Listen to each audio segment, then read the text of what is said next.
He says in verse 20, and it was not without an oath, speaking of Yeshua. For those who formerly became priests were made such without an oath. The Levitical priests were simply brought into office because of their lineage and because of the fact that they were appointed by their association with the tribe that they were born into, and therefore they could receive appointment into office kind of quite automatically, if you could describe it that way. But when it came to Yeshua, God not only recognizes him as a high priest with an indestructible life, but he is a priest who is brought into his service by an oath. Not so with the Levitical priests. They were made without an oath. But look at this, verse 21. This one was made a priest with an oath by the one who said to him, and again, the writer quotes the book of Psalm, the Lord has sworn and will not change his mind, you are a priest forever. If we go back and read through Psalm 110, we can see that David is talking to someone. Who is the Lord that David's speaking to? Who is the Lord that said unto his Lord? Who is David's Lord? Right? Of course, Yeshua gives us the answer when he says, if the Messiah is a son of David, I'm paraphrasing, then how is it that David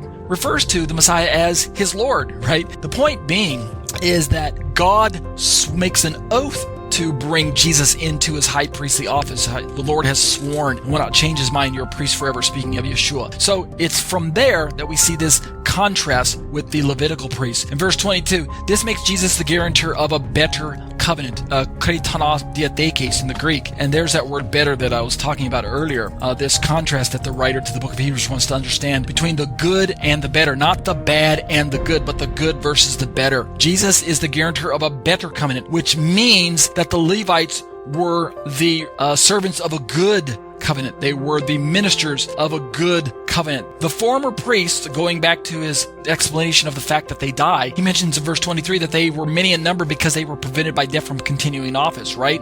Just an explanation of what he mentioned earlier. But Yeshua, again, here's our contrast. Yeshua holds his priesthood permanently because he continues forever. And again, this is a not only description of his life, meaning that Yeshua is forever interceding for us in the heavenlies, but also of the fact that God swearing him into office by an oath is an eternal office. Consequently, he's able to save to the uttermost those who draw near to God through him, since he always lives to make intercession for them, right? His office doesn't expire and his life doesn't expire.